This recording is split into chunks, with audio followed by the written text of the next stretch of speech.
la madre y el feto, las amenazas que hay, que todos la conocemos, la más delicada, obviamente, las malformaciones, pero han aparecido nuevas situaciones importantes, ya las veremos. Primero, ¿qué pasa con las crisis convulsivas? Primera pregunta, ¿se deben tratar o no se deben tratar? La epilepsia es muy frecuente, 50 millones de personas en el mundo tienen epilepsia. La prevalencia en Colombia, según estudios que hemos realizado poblacionales, es muy alta. La mayoría de las pacientes que convulsionan han tenido epilepsia previamente. Cuando saben que están embarazadas, su instinto maternal las hace suspender los medicamentos por temor, por ignorancia, muchas veces, y los pacientes convulsionan. Entonces, ¿se debe tratar los riesgos teratogénicos? Sí se debe tratar, porque las convulsiones tienen efectos deleterios, pero no todas. Fundamentalmente las tónico-clónicas generalizadas, que producen alteración de la conciencia y problemas metabólicos, y las crisis parciales complejas también son importantes a tener en cuenta. Se sabe que una paciente que ha tenido epilepsia previamente y queda embarazada puede ser un predictor. La epilepsia catamenial, por ejemplo, es favorecida por el embarazo, las crisis pueden desaparecer. Y es diferente cuando hay una sola crisis convulsiva, porque hay que estudiarla de novo, pero eso es otra situación. Vamos a referirnos a pacientes que han venido convulsionando desde antes. Entonces, las convulsiones que tratamos son aquellas que alteran la conciencia. Hay un tipo de convulsión que son las crisis parciales complejas, donde la paciente se desconecta, puede hacer automatismo, se puede levantar, dar unas vueltas. Ese tipo de convulsiones hay que tratarlas también, porque pueden presentar convulsiones tónico-clónicas generalizadas. Se sabe que las crisis convulsivas pueden afectar el corazón fetal. Ya está más o menos demostrado eso. El estatus epiléptico es raro, pero es gravísimo porque puede ocasionar problemas de mortalidad en la madre y obviamente en el feto. Y las convulsiones durante el parto son más raras aún, pero hay que tratarlos porque el corazón fetal se afecta. Estudios recientes han evidenciado que las convulsiones durante el embarazo afectan la cognición del feto, independiente de si recibe o no anticonvulsivantes. Y hay estudios en animales que hablan de que las convulsiones pueden tener efectos en el neurodesarrollo. Conclusión, tratarlas. ¿Cuáles? Tónico-clónicas generalizadas y parciales complejas. Complicaciones obstétricas, la mujer con epilepsia tomando anticonvulsivantes puede tener riesgo de preeclampsia, hemorragia en el embarazo y partos prematuros.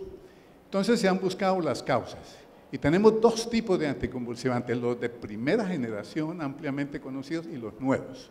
Supuestamente los nuevos son más seguros, tienen menos problemas, etcétera, etcétera. ¿Y qué ha pasado con eso?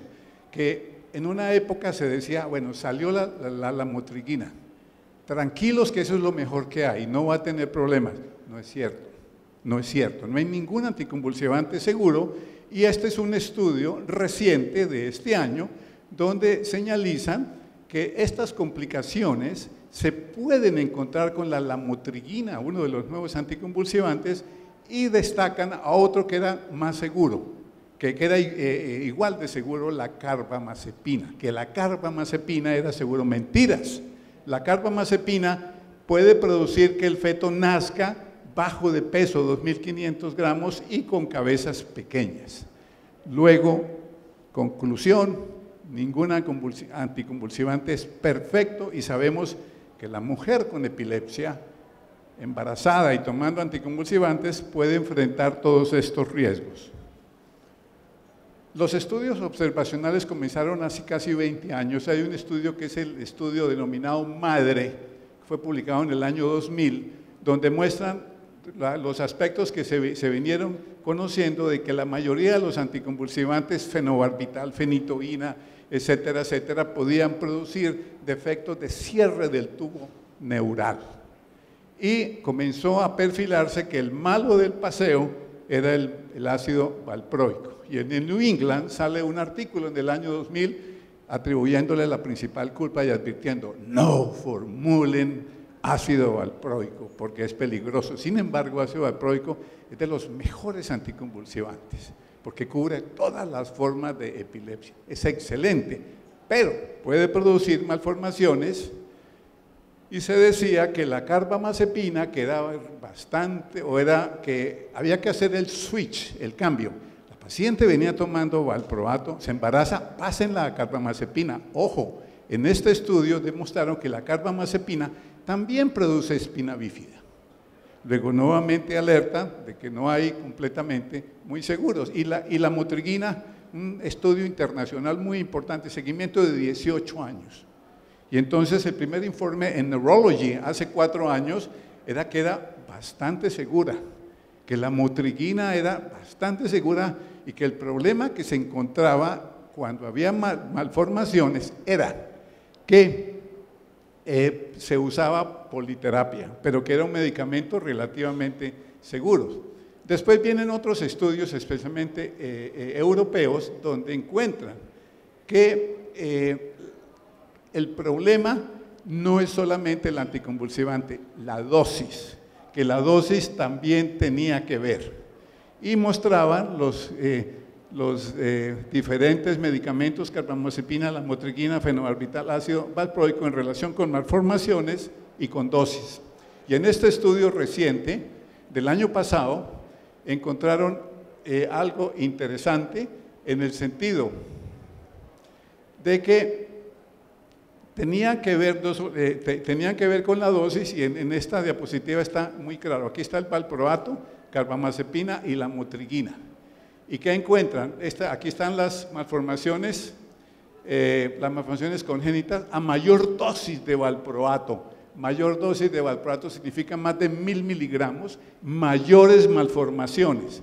Carbamazepina relativamente segura, pero les ganaba a las dos la motriguina. Entonces, nuevamente evidencia a favor de la motriguina. Y después han encontrado que la mayoría de los anticonvulsivantes, pero obviamente algunos más que otros, se asociaban, la exposición in útero se asociaba a bajo peso al nacer y riesgo de pequeña edad gestacional. Y viene esta pregunta: ¿qué pasa cuando ustedes atienden el parto? El niño nace, no le encuentran nada y adiós. Pero ¿qué le pasa a este niño en el seguimiento, en su inteligencia, en su desarrollo, en la parte cognitiva? Y especialmente cuando llega a los 6 años. Entonces comenzaron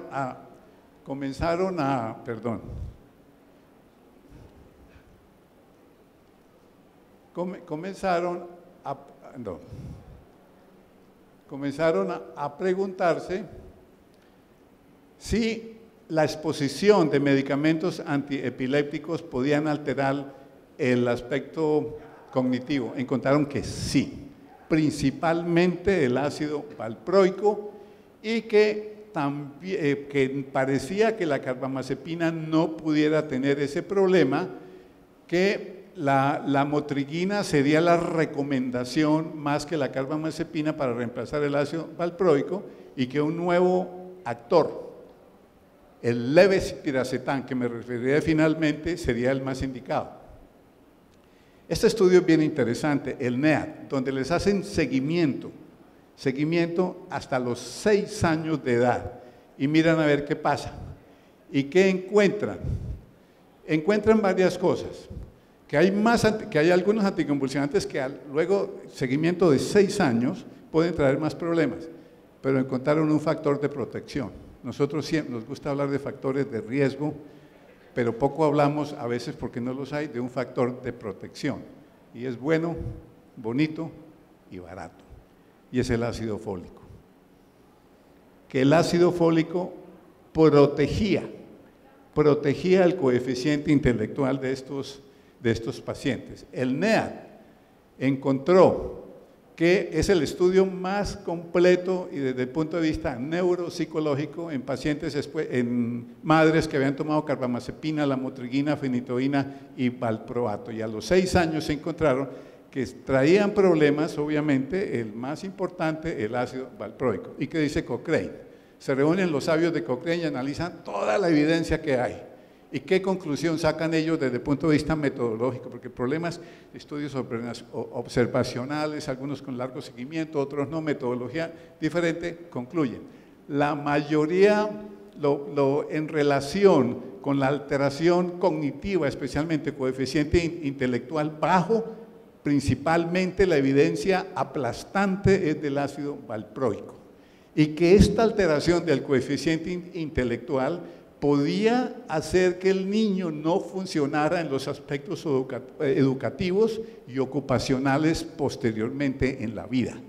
Entonces ya hay un hándicap negativo. Vamos a producirle una inhabilidad. Puede que no nazca con defecto del tubo neural ni paladar hendido, pero su funcionamiento intelectual y laboral está comprometido y no encuentran evidencia con lo demás, porque faltaban estudios. Y viene la pregunta, si algo es bueno y doy una dosis, ¿no será mejor darle más? Si me funciona uno, ¿por qué no le doy 2? Como las vitaminas, ¿no es cierto? Me tomo una pepita por la mañana, pero ¿qué pasa si me tomo 2? Entonces viene esta pregunta, ¿es seguro? ¿Es seguro aumentar las dosis de ácido fólico? 0,4 miligramos o 400 microgramos es la recomendación. Entonces, este estudio de este año, en Shasure, recomienda que estudios experimentales en animales han mostrado alteración de la formación cerebral, que afectan la formación y la maduración cerebral en estudios animales y alertan. No empleen dosis altas, quédense en los 400 microgramos. Y hay evidencia de que los niveles séricos de anticonvulsivantes, tomando dosis altas de ácido fólico, se bajan. Entonces, no se expongan a eso. Y todo paciente que toma anticonvulsivante, cuando va a llegar el parto, hay que darle vitamina K. Eso está ya grabado en el disco duro de muchísimos ginecólogos. Está tomando algún anticonvulsivante y me llega el parto, yo le pongo vitamina K. En este estudio demostraron que no hay evidencia entre los que tomaban anticonvulsivantes, las madres que tomaban anticonvulsivantes, y le agregaron vitamina K en relación con el sangrado, midieron los volúmenes que los que no lo tomaban y no encontraron evidencia. Luego se cuestiona si eso es una regla que debe mantenerse, porque en la evidencia no la hay. Y por otra parte, los nuevos anticonvulsivantes no trabajan tanto en relación con la inducción de enzimas, como si los de primera generación. Luego, esto es un estudio que cuestiona y pone a pensar que esta regla no debe ser de carácter axiomático. ¿Y la lactación qué? ¿La debemos quitar? Estoy tomando una droga, la tomé durante todo el embarazo, nace mi hijo y le voy a dar la leche materna. Pero he leído, me dicen que por ahí hay medicamentos. Lo voy a volver un adicto, con estos medicamentos le va a causar sueño, le va a causar algún efecto secundario. Este es un estudio interesantísimo donde analizan la lactación de niños, de mujeres que tomaron anticonvulsivantes, cómo le fue en el desarrollo cognitivo a los 6 años y qué encuentran, que les va divinamente bien. Inclusive, comparado con los que no lactan, mejoraron habilidades. En los aspectos, aquí tienen los que lactan y los que no lactan y comparan los medicamentos, carbamazepina, lamotrigina, fenitoína, valproato.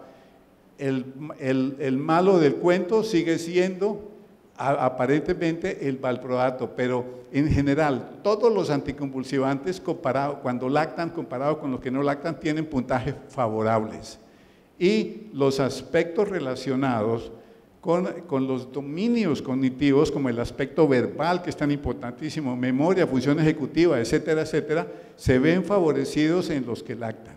Luego, la lactación se debe auspiciar a pesar de estar tomando anticonvulsivantes.